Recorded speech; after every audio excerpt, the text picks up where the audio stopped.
Good morning, sports fans from all around the globe.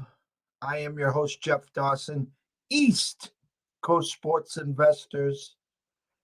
And it's here. It's time. We still have 7 hours to go, but it's your breakfast bankroll, Super Sunday, East Coast style. Hopefully, if you didn't watch us live, you went back into the archives and went to Twitch or YouTube and saw our about an hour show, 50 minutes. Myself and Scott breaking down the Super Bowl finally. Shout out to our man, Mr. Lucky, already with a nice little gift out there. Don't put all your eggs in the one basket, but I think Scott will get a chuckle out of this because Action Network just posted a picture, and I think someone was watching our show, Scotty. A bettor in Vegas is going all in on the Rams. They placed three $1 million wagers to win $2.7 million. Rams minus a half first quarter, Rams minus 2.5 first half, and Rams over 13.5 first half. Sounds familiar. But let's bring them on. Without further ado, as we are getting ready for 4 to 6 inches of snow, yes, I'm grateful because it's not 2 feet like a couple weeks ago.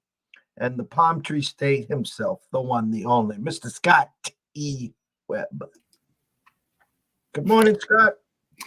Well, Jeff, if it was cold, it'd be raining, snowing here. We're getting a little bit of rain this morning, but we're supposed to hit a nice toasty 71 today, I think is the number. Well, I have there's only 28 days in February, and we're at the 13th. So there's 15, and 15 is 30. I am on the 30-day countdown till I land in Vegas. So in 30 days or 31 days, hopefully I'll be able to match you temperature-wise. But I can tell you this, when I go there mid-March to April 1st, it's the first day and the last day. It's just clockwork. I'll get the high 70s, low 80s on day one, and I won't see it again till the last day. But it is what it is. I'm not there to get any suntan or anything, as we know. Well, you just hang out at the pool and do all your stuff and lay in your G-string and have a good time. Speedos and a bell, right, at the Bellagio and grapes and cheese. We did a full hour yesterday. We've been working on this for a couple weeks. Again, I have it. I just haven't sent it. The ECSI VIP alert for the Super Bowl. I want to backtrack because I've done a lot of bitching, whining, screaming, complaining about college hoops. The strain has gotten me. The closing has gotten me. Yesterday was a perfect example. Shout out to anyone that watched yesterday morning on the Breakfast Bankroll. I clearly gave out North Carolina yesterday.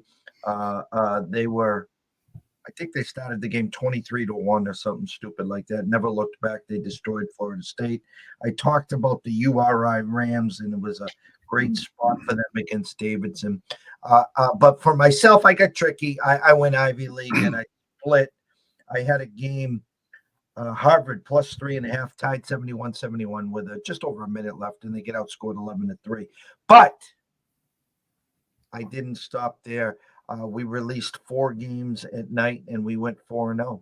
And hell of a way to wrap up Saturday, going 5-1 on the day. And we closed with this. I talked to you about this, about how it works. We had a Tulsa game at home plus 3. Previously, had lost to Cincinnati by 30, and they were getting 3. They went box to wire there. We had a nice win from Hofstra. We had a great win from San Francisco.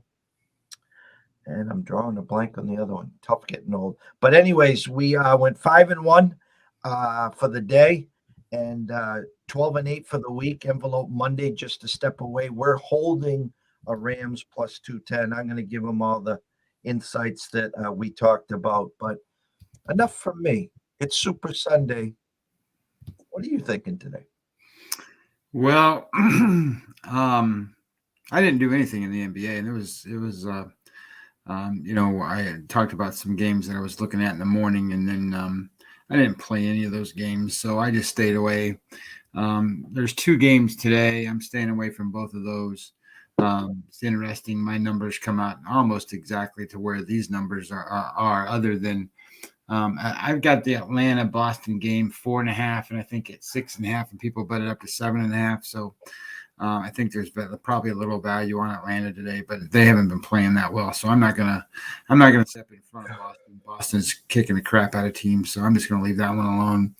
And that Minnesota game, there's a good likelihood that they can cover the number, but it just depends on if they want to show up. They're a bunch of kids, and Edwards is listed as 50-50. So if Edwards doesn't play, he's their most productive guy. So I don't really want to try to cover that number without their most productive guy. So that being said, NBA is nothing for me today, so I can talk NFL all day. And after our show last night, I think I was up until 1:30, and I've got where's my thing? I have some listings. I know you can't really see them. I'm ready to start thinking about baseball, and there are 27 different topics I wrote down just in the last few hours of last night of different things to write about. So as we go along, I can't put 27 things in a book like that because people will go, "What the hell are you doing? It's a preview. You're supposed to be writing about the Atlanta Braves and stuff." So I got to narrow those things down, and I got to do other things. So, but I'm really looking for is people out there who want to know stuff about baseball betting or anything about the game and data or numbers.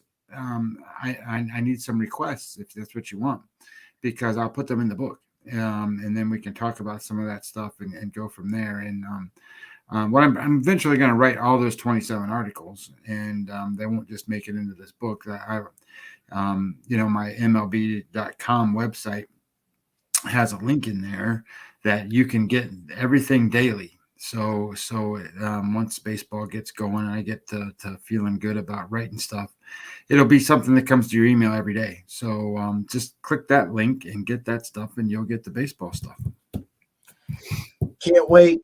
We've been talking a lot about baseball. A lot of mixed signals out there. I had a little back and forth with Bernie Fratto yesterday, and he's been great. He's been spot on, trying to keep us in the loop, and I plan to meet up with him when I get out to Vegas. So it's going to be interesting. He's kind of a little more, on the other side, saying it's bigger, than what I'm hearing and what I'm seeing. So, it will all depend. I just find this hard to believe that they would even want to mess with, starting the season a few weeks later and, maybe playing 150. It just gets too messy. And I think it will get resolved. I'm hoping before March 1st. It's okay to play, almost 4 weeks of spring training or 3 weeks, versus, solving this thing at the end of March and then not starting the season until, April 15th or something. Well, I think the media, and I'm not talking about Bernie per se, but I mean, most of the baseball writers and all these other guys, they all have agendas out there, and they're trying to get views, and they're trying to get all this stuff. I don't listen to any of that stuff because it's got a spin on everything. You know who doesn't have a spin on stuff is people like Jim Bowden. Jim Bowden doesn't have a spin on anything. And he wrote today and he put out there, he said, you know what? Major League Baseball now has moved the dial. They have come back to the negotiation table and they have said, look, MLB Players Association, we just changed the rules and made them more beneficial to you, maybe not as much as you want. Now it's your turn to give us stuff.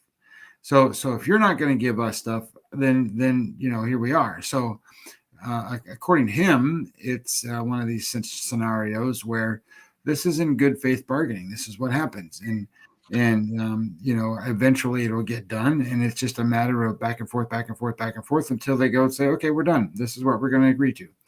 and they're talking, and things are happening, and the spin of negativity that surrounds these talks are what's driving me crazy, because these guys aren't in the room. So they're just taking what they're doing and going, oh, here we go again, blah, blah, blah, blah, blah. And it's not that way. I mean, certain guys may not like certain guys, and the Major League Baseball may not be trusted by the players or whatever all that stuff says. This is a business, and Ronald Acuna just posted a picture today. He goes, "I miss baseball," and there he is running around the field. These guys are gonna play, man. That's what they do. So it's gonna get done. It's gonna happen. We're gonna have a baseball season.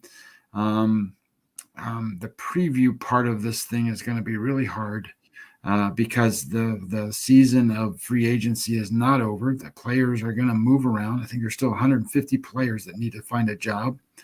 So that impacts, the standings and what the previews look like and who's going to do what. So teams aren't complete by any stretch. And that'll be a whole different thing as we go. Just as soon as this game's over, Jeff, today, it's going to be, for me, baseball like city, and then it's going to be NFL draft stuff, and I'll still do the basketball stuff, but I mean, that's going to be on my forefront. Well, I'm going to pull up the college board. It's not a great slate, but of course, my guys are on at high noon, and they're in I don't want to say a must win, because they're not going to win the regular season, but they're in a tricky spot. But and as we speak, Julian Champagne is probable for the Johnnies. Game at Madison Square Garden, a second home for UConn. Opened at 3.5, now 4.5. Let me hold on one second here. This is not giving me the numbers that I wanted. Let me pull that down. Let's do this and let's try again. Give me 1 second here, Scotty. I'll give you a couple, Jeff. Go ahead. A couple seconds. The internet, when we're getting a storm, the internet sucks here, and as she is just free spinning. Let's see. And today's games, of course, the funny thing is they go right to the Super Bowl, which at this point we have discussed till we're blue in the face. All right, this is what I'm looking for. All right. So this is a rematch. UConn won last game. They were favored by 9.5 or 10, I think. And they won in overtime. A game that they had. There we go. Jeez, I hate the internet, Scott. A game that they had at control. They were up 10, and they just let St. John's back. All right, I'm about to blow a gasket here. What are you looking for? I just was going to go over. Yeah, I was going to go over the UConn. Yeah, that little red arrow at the top, on the top left. Yeah, well, I have to scroll real slow, or I'm going to blow by it.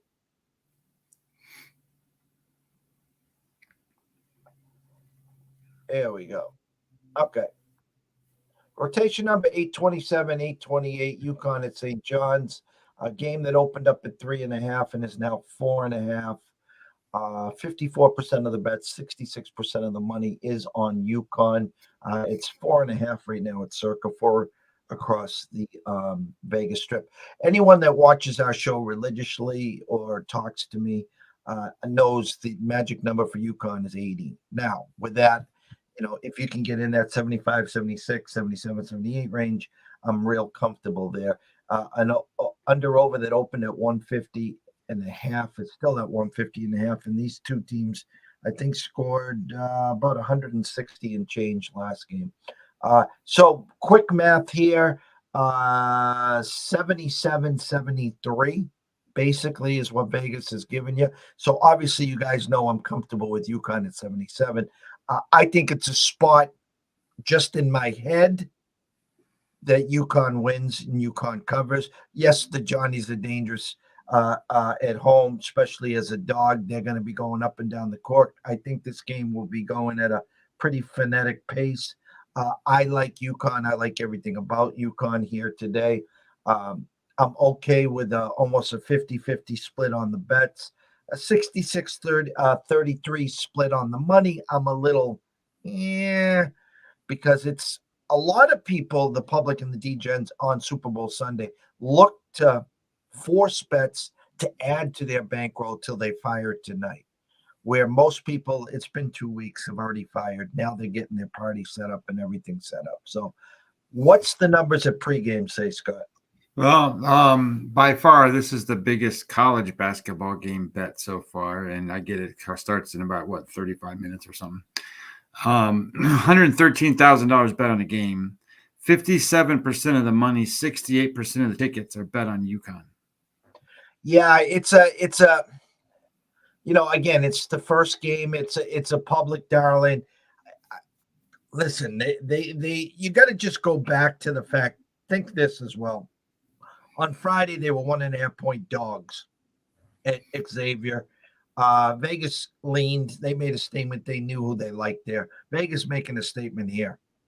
They know who they like, and I think they come with vengeance, and I think they take care of business. Now, I would take it to 4. See if you can get the 4. Take a look at the UConn team total. I think they get to their magical number of 80. I'm very comfortable today with saying I think UConn wins and covers. So I'm not speaking. I'm wearing my shirt here today for support. There's 2 things that I leave at the door every day. It's my heart and my ego. It's the numbers for us that pay the bills, the rent, the mortgage, whatever you want to say. And I can comfortably say today that I think UConn takes care of business. Again, it's not a great slate today. Trying to look for some moves here for you guys at 12 o'clock also, and there'll probably be about $3,000 on this game, Scott. Rotation number 831, 832, Northern Kentucky at Wright State. Wright State opened up at 5.5, now 6-point favorites. I'm showing 76% of the bets, 86% of the money on Northern Kentucky. Would you believe if I told you that this game has as much money bet on it as Maryland and Purdue? Well, again, it's that 12 o'clock. So you watch that Maryland Purdue game get cranked up in that next hour. But that is a little shocker. Yeah. It's $52,000 bet on this game. 58% of the money is on Northern Kentucky. 56% of the tickets are on Wright State. So just let me stop you right there, because we go through the board on Saturdays. Okay. You're saying $56,000. Okay. This is the public and the DGens getting all lathered up for the Super Bowl. Because this game would, if this was on a Saturday board stuck in around a 2-3 o'clock game, there wouldn't be $5,000 on this game. I know. These guys are cranked up. They're all lathered up. I'm showing some reverse line movement on Wright State there. Keep an eye on Wright State, minus the 5.5 for a 6 there. Scott talked about the next game, rotation number 833, 834. Maryland at Purdue. The Twerps traveling to Purdue. Let me see if my brain remembers this correct. Yeah, Purdue coming off a loss. So they'll be angry.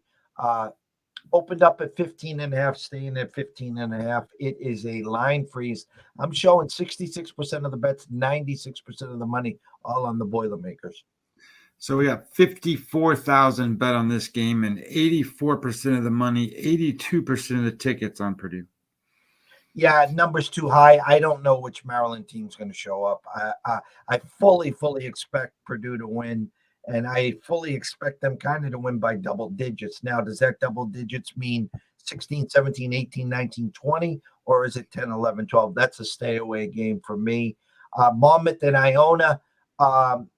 Iona opens at 8.5, is at 9 at Circa, 8.5 across the Vegas Strip. 64% of the bets, 98% of the money on Monmouth. Yeah, this is not that way. This is a $30,000 bet game so far. 76% of the money is on Monmouth. 63% of the tickets is on Iona. Yeah, staying away there as well. A lot of perwagertalk.com here. A lot of tickets and money on Siena, rotation number 837, 838. Siena at Ryder. I'm showing 84% of the bets, 99% of the money on Siena. Ryder opened at 3 is a flat 2 now. Well, this is a $20,000 bet game, so it's getting down again now. Nobody really betting this one. 77% of the money on Siena, 72% of the tickets on Ryder. Yeah, that's a stay away. Next game, Detroit got us on Friday. They were +2, never in the game against Youngstown. Now they travel to Oakland, rotation number 839, 840. I'm showing 50% of the bets, 65% of the money on Oakland, a number that opened at 8 and is now 7 or 7.5. Yeah, this is a small bet game, only 14,000, probably the lowest one on the board so far, especially the ones getting ready to tip off between 12 and 1. 53% of the money on Oakland, 57% of the tickets on Detroit. Yeah, and I'm not playing Detroit today, so you watch this, guys. They'll cover. You watch those rat bastards. They got me good on Friday. They're not getting me good today. Next game's a good one. Northwestern travels to Illinois, rotation number 841, 842. It's a 2 p.m. start. Illinois opens up at 10, still at 10, despite 68% of the tickets and 76% of the money. Well, this has $33,000 on it so far, and this is showing that 84% of the money and 82% of the tickets are on Illinois. Yeah, that's a solid line freeze. Keep an eye on Northwestern plus the 10. Again, I'm not telling you to run to the window on them. It's just a line freeze. Illinois will be a big public darling after the UConn game and with the Maryland-Purdue game in between. 2 o'clock, UAB at ODU. UAB's been a freight train. Rotation number 843, 844. UAB opens up at 8 on the road, now 7 or 7.5, depends where you're shopping. 52% of the bets, 91% of the money, all on the UAB Blazers. Well, this is showing 90% of the tickets on UAB, which is a lot, and 61% of the money's on UAB. Yeah, ODU with a little reverse line movement might be sneaky there. Keep an eye on ODU, home dog here against UAB. Wisconsin Green Bay versus Wisconsin Milwaukee. One of the Wisconsins will win, not like the Badgers yesterday, who take a bad home loss against Rutgers. Wisconsin Milwaukee opens up at 5 now, currently 5.5. 50% of the bets, 66% of the money, all on Wisconsin Milwaukee. Well, this might be, and looks like this is officially the lowest bet game on the board. Nobody wants to bet these two teams. $4,700, Jeff. 57% of the money on Wisconsin Green Bay, 67% of the tickets on Wisconsin Green Bay. Yeah, that's a hard pass. Little reverse line movement on Manhattan Jaspers. They got waxed on Friday. They traveled to Quinnipiac. Quinnipiac will be a public fan favorite here. 50% of the bets, 94% of the money opened up on Quinnipiac. -5 now to 4.5, and even 4 in a couple spots. Definitely some reverse line movement on the Manhattan Jaspers. Yeah, this is another one of those nobody's betting. $5,300, 56. No, just changed. 58% of the money, 66% of the tickets on Quinnipiac. Yeah, I see what everyone else sees with Quinnipiac. Manhattan is just, they're ugly. And that over under opened at 158, 1.5 down to 149. That's a real high number for a Manhattan game. Something smells rat there. Wow, that definitely smells rat there.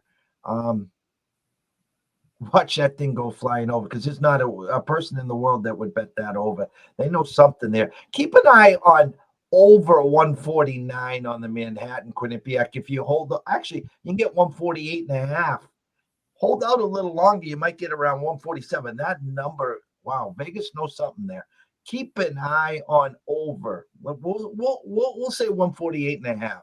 Manhattan and Quinnipiac. I'm going to be following that one for sure. Nebraska, Iowa, I know nothing there. It's 17. Thanks, but no thanks. Charlotte, Middle Tennessee is actually a pretty good game. Rotation number 851, 852. Middle Tennessee State opened up at 7.5. It's a flat 6 now. 53% of the bets, 96% of the money is coming in on Charlotte. I'm sorry, on Middle Tennessee State. Yeah, I got $22,000 bet on the game so far, and 85% of the money and 85% of the tickets on Middle Tennessee. Yeah, so that's conflicting information. Marshall UTEP's a pretty decent game. Opened at 6.5, now 6. I'm showing 56% of the bets, 77% of the money on Marshall, which, again, UTEP is not your UTEP of old. It is what it is there. The last 2 games we'll go over are pretty decent games, fun games to watch, I think. Colorado State travels to Boise State at 4 o'clock. This will be your appetizer as you're getting ready for the Super Bowl. Boise State opens at 2.5. It's at 1.5 at Circa, 1.5 at South Point. 70% of the bets, 98% of the money on Colorado State. No, I'm showing 50% of the money, 51% of the tickets on Boise State. Yeah, conflicting information. Boise's been a beast at home. Colorado State's been the darling of the conference. This is for first place, if I remember correctly. Great game to get up to the Super Bowl. I would expect by game time that Boise State's at least a 2-point favorite. When you ever can catch Colorado State plus points, we lean there. The last one, Northern Iowa at Loyola of Chicago. Loyola opened up 8.5-point favorites, now a flat 6 at Circa, 6.5 at South Point and Westgate. 78% of the bets, 95% of the money on Northern Iowa. Yeah, this is showing 68% of the money, 53% of the tickets on Northern Iowa.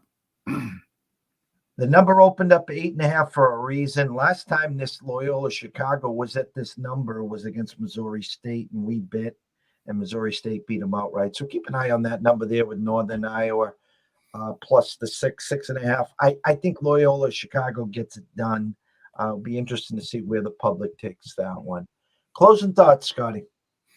Well, Super Bowl is up to $7.5 million on this website here. I'm sure it's way more than that when you add everybody up. But and they're now showing 52% of the money on the Bengals, which means that there's a little bit of money trickling now in on Cincinnati to change that number a little bit. It was like 54, 55, 53, somewhere in there. So it means a little bit of money's coming in on Rams. I think this is a pros like us game against the media game. And I am hopeful that us pros know what the hell we're talking about, because this Cincinnati team, and I'm just going to say it as flat out as I can, is not a team that is a representative of a conference champion in the Super Bowl. They are one of the weakest teams ever to play in a Super Bowl. And I'm not saying that the Rams are one of the greatest teams to ever play in the Super Bowl. That's not what I'm saying. I'm just saying that the Bengals are that. And I'm just going to leave it with this. And we talked about it for an hour last night. So if you want to watch that show, it's got a lot of views on it already. So say it this way. If these two teams played at a neutral site, we're talking about the Rams being -1 based on this line. And there is no way in hell the Rams are -1 against the Bengals on a neutral site. If it was in Cincinnati, the Rams would be at least -2. And the San Francisco 49ers were -2. The Chiefs were -2.5 or 3 in Cincinnati. The Green Bay Packers were minus in Cincinnati. So these are teams that they've played that are similar. And there's something with this line that is not followed, where people are trying to get that Joe Burrow money in there. And all the media is talking about Joe Burrow and Joe Burrow and Joe Burrow. And that's great. I mean, Joe Burrow's a great guy. He's a great quarterback. He smokes the cigars. He runs around with the fur coats. He wears his one sock inside out and all that stuff, whatever. But this is not a spot for them. And if you're playing Cincinnati, good luck for you. I mean, you can play whoever you want. I mean, Jeff and Jeff even said at the beginning of the show, look, I bet the Bengals full game. I bet the Bengals first half. I bet the Bengals first quarter. I bet the Bengals team total over. Did I say Bengals? I bet the Rams first half. I bet the Rams first quarter. I bet the Rams team total. I bet the Rams over everything I could bet. Other than, and this is the only other thing I'll leave you with. I think Odell Beckham is the MVP today. Ooh, I think you can get big numbers on that too. Keep an eye on Odell Beckham. Scotty has spoken. For myself on the Super Bowl, I have mixed emotions. I've said it for 2 weeks. I'll close with this. When you're holding a plus 210 with the Rams and they're minus 180, 190, wherever you shop, what else am I going to do? Am I going to get cute and take the Bengals plus the 4.5, hope the Rams win by 3, 2, 1? No, I'm not. I'm very comfortable with the Rams just finding a way to win, and I'm going to stick and stay there. Now, if you want to go have some fun and sprinkle on some props, we talked a lot of props. As Scotty said, we talked for an hour here. Everyone knows where we stand. This is not that Rams team a few years ago, which was supposedly the best show on surf. I can go back many, many moons with Marshall Faulk, with Kurt Warner, with Isaac Bruce, Torrey Holt.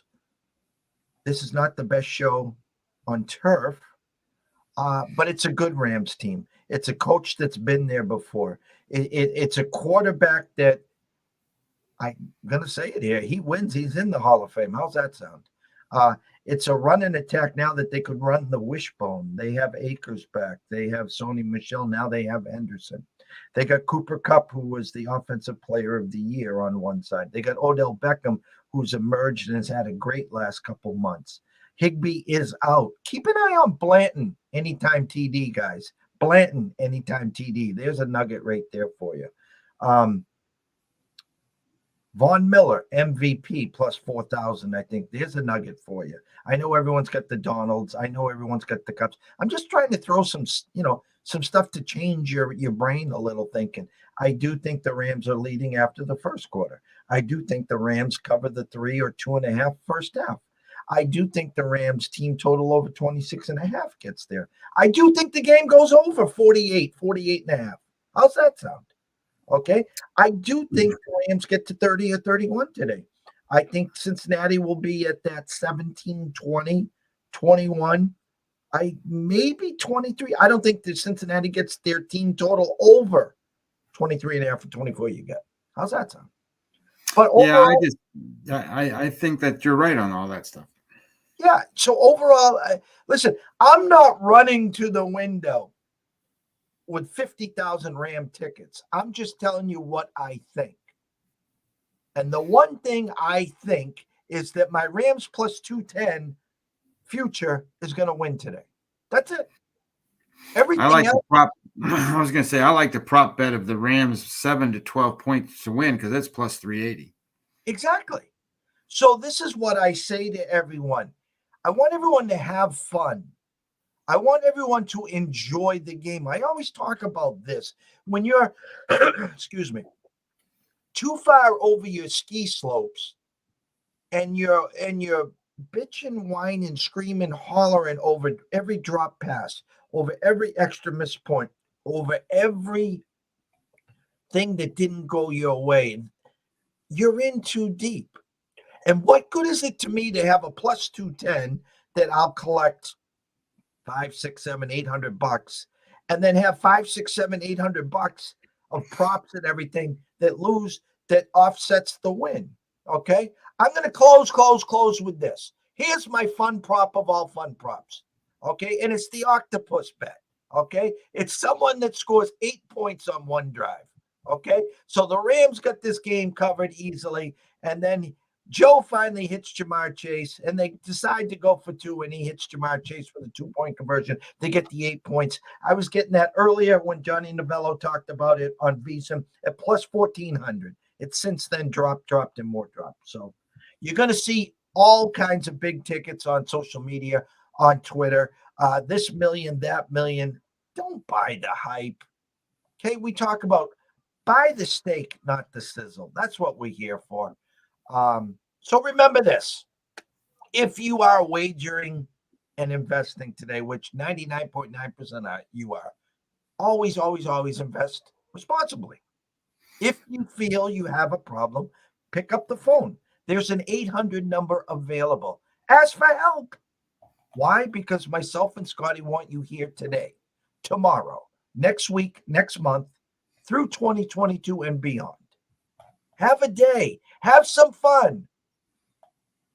Have a nice feast. Get the scallops and bacon going. Get the buffalo wings. Get the quesadilla dip. Whatever makes you smile today. That's where I want you guys to be. I always talk about Sunday being family day, and that's what it is. And the Super Bowl brings family, friends together. Have some fun. From myself, Jeff Dawson at EC Sports Invest, from my co-host, my partner in crime, Scotty Webb at Webby20MLB, we wish you a blessed day. We wish you all the best in your football squares, your props, all your wagers and investments. Go UConn today. Take care of business at Madison Square. And myself and Scotty will see you next week.